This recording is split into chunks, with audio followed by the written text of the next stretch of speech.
So first of all, what I'm seeing is there's a dragon over here. It's a green dragon. It's kind of plump and kind of chubby, so it doesn't look too menacing, and it doesn't look like it eats people or kills people. It's green and it's on this side. And then I see a man. He's short. He's probably like 5'3", 5'4". What's funny is he's wearing only a pair of boxers, the heart-shaped, boxers, and he's holding a shield, and he's walking towards this dragon. And then behind him, I see a woman. They're about the same age, and it seems like they might be an odd couple, but she's tall. She's like probably 6 feet tall. She's also holding a shield. She's wearing those medieval dresses, and she's behind him, and they're both headed towards this dragon. So when I saw that, I was just thinking, it seems like there's a major, major thing in your life that you're heading towards or you're doing that you're not fully prepared for.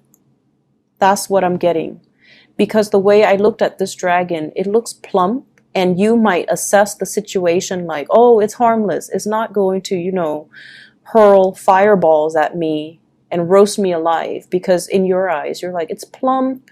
It doesn't look too menacing, but you're wearing your boxers and you're headed towards this thing that is, 10 times your size. It could be very careless with you and hurt you. And then there's also somebody behind you, a woman or somebody that, we equate to as somebody that you're supposed to protect.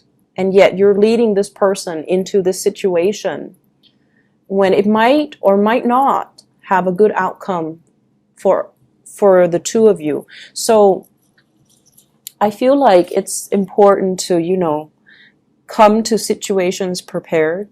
And if you're going to do something, you have to do it wholeheartedly. You can't half-ass it. That's what it feels like to me.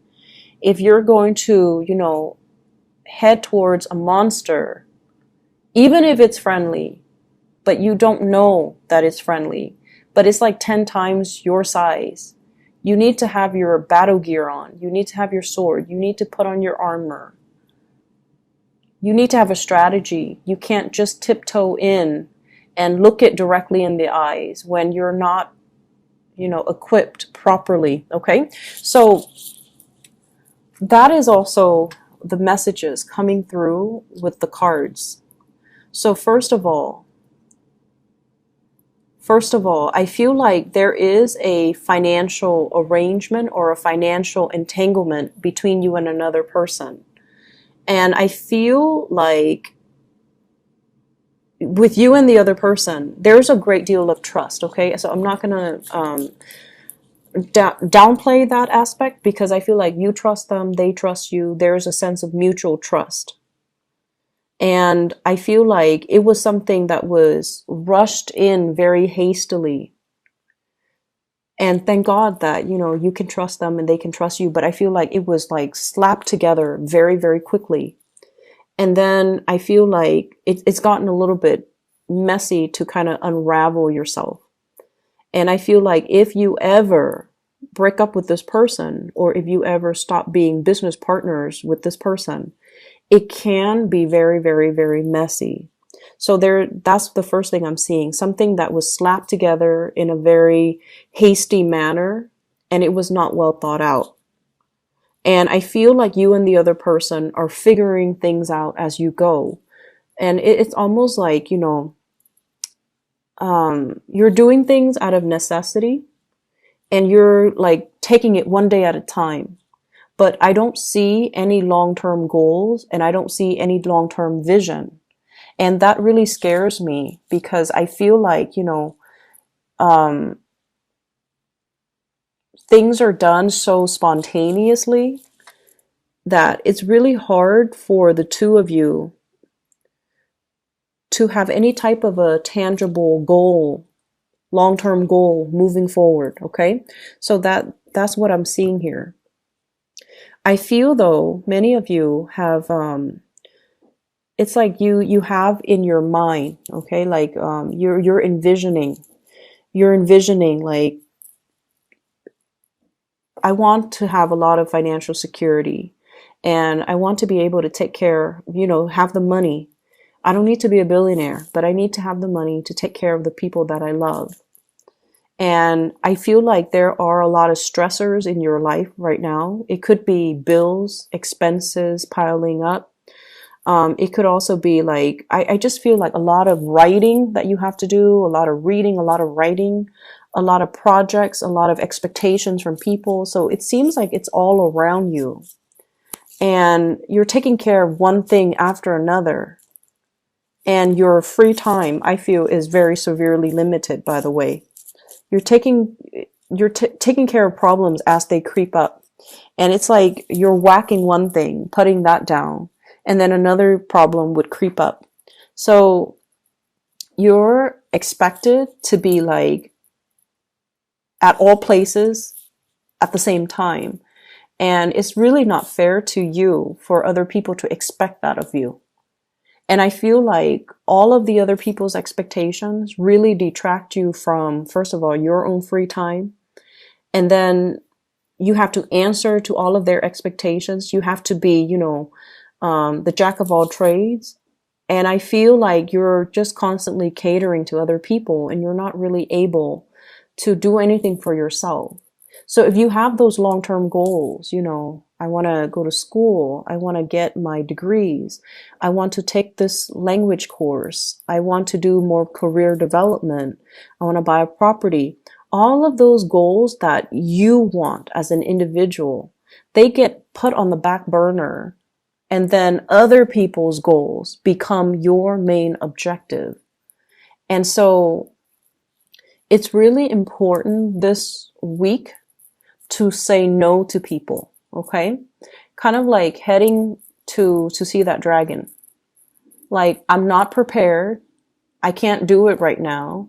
Let's just revisit that in about a month or 2 months, okay? Let me get equipped. Let me be fully prepared, because I want to be able to do things well. And if I do something, I want it to have a good outcome. So I feel like you have to really draw boundaries with other people. And you also, I feel almost like there is something here where you're putting on a very brave face. Okay. You're kind of like the one that other people rely on for everything. And so it's in your nature to project this very optimistic, everything will be fine. But I feel like you're constantly reassuring other people everything's going to be fine. But deep down, you don't feel that way. Deep down, you don't feel that way. And so you need to tell yourself too that, it's like you're convincing other people, but you're not really convincing yourself. So it's time to pull back your energy, focus on yourself, and not do so much and worry so much about what everybody is doing. We need to get ourselves a little bit more grounded and a little bit more centered. Okay. For those of you there who might have recently taken on a job, I feel like they're promising you a lot more than they're able to deliver. Okay. And then I also feel like for those of you who have a job right now where you are constantly in the public eye, people see you, you're very visible, they recognize you, there might be some fame, some fortune associated with it. There's some type of a backlash. So when things are good, when you make progress, when you say the right things, everyone sees that you're capable and competent. One thing goes wrong, and of course they're going to blame the person who's the most visible, right? So I feel like there's something here about being very visible. It's kind of like that lightning rod, you're very visible. So when the attention is very positive, it's all on you. And then if one single thing goes wrong, they forget everything that happened before. And the negative attention is focused on you. And so the energy is very extreme. And it seems as if, your performance is heavily scrutinized, or your performance is being heavily monitored. So whatever you're doing at work, be very careful about, If there has been any type of theft, any type of underhanded dealings, if there has been any type of, doing things that you're not supposed to, just put a stop to it, because we are currently in Mercury in retrograde. And I mentioned this before many times with many signs. It's a time where people slip up. We're not as careful as we need to be, and things get found out. Okay, so I feel there's an element here about secrets being unearthed. We have here the High Priestess, secrets coming to light, and it could create a big rift between you and other people. Three of Swords, separation, pain, anxiety. And so that's what I'm feeling here. There was, when I got the image, there was a person, there is a person behind you.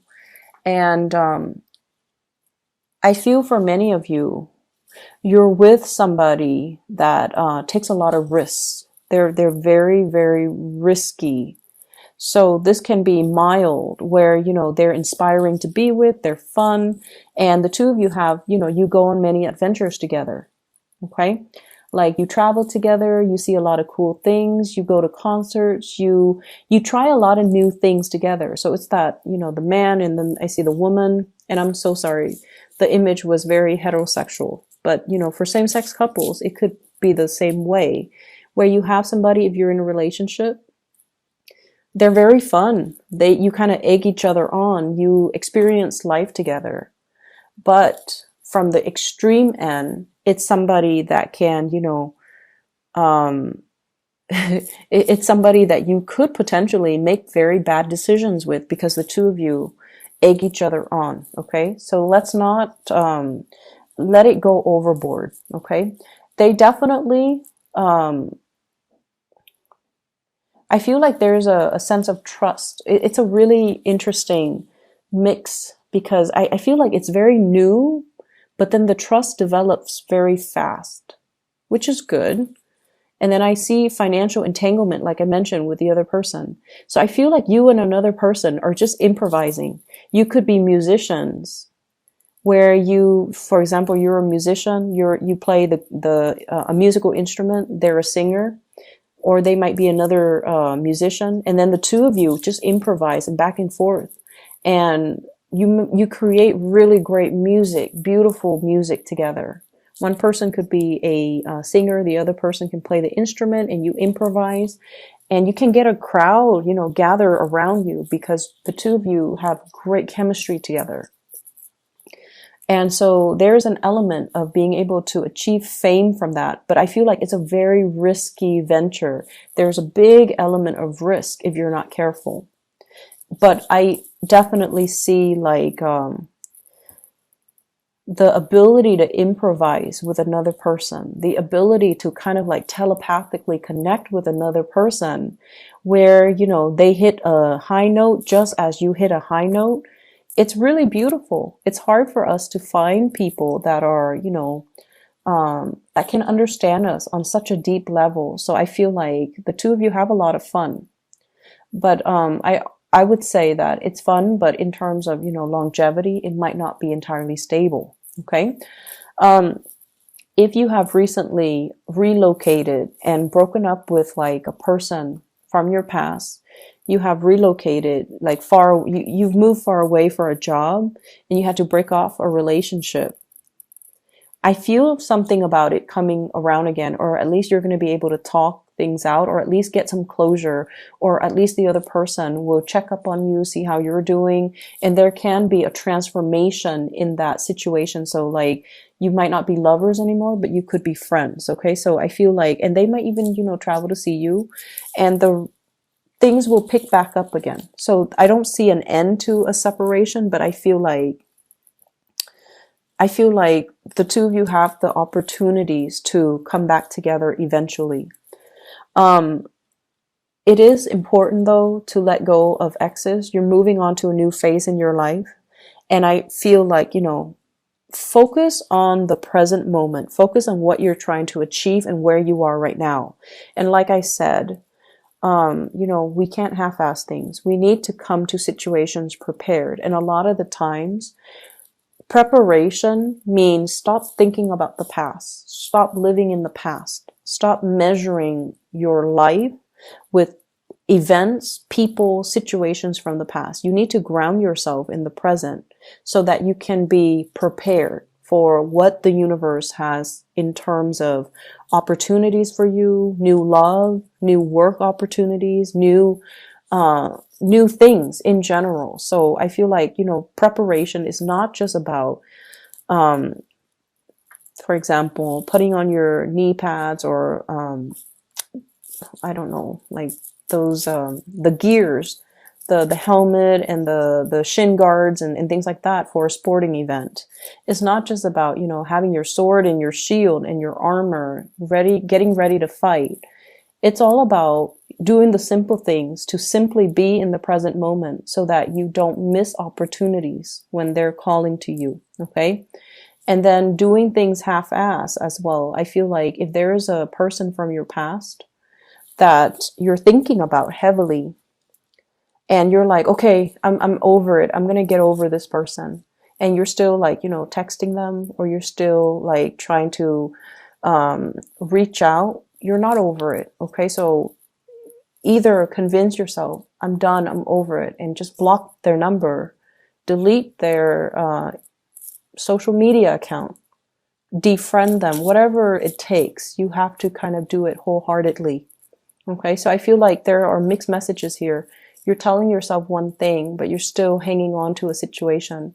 And then I also feel as well, there's a job opportunity I feel coming in for you. And the message I'm getting specifically, we have here the Ace of Pentacles. It's in the reverse. And we have here the Seven of Cups. I feel like, and I apologize if this sounds a little bit harsh, I feel like some of you deserve a lot more than where you are working. It seems like you're either underemployed or underpaid for all the work that you do. And I see you dealing with people that might not be healthy. It's like, it's a kind of a toxic work environment. And I feel like, once again, when things are good, the attention, there's positive attention. But when things are bad, you might be blamed for things, like wrongfully blamed for things. And so you don't need to put yourself in that situation. There are more opportunities out there for you. But I feel like you're hanging on for some type of tenure, some type of a promotion, some type of a next step. And it might be, 4 months before you realize I gotta go. And that's the time of Aquarius. So the Star card here does show up. And I feel like, you might hang on to something, 4 of coins, for another 4 months before you realize I've got to make a move. So I feel like the March timeframe might be the last straw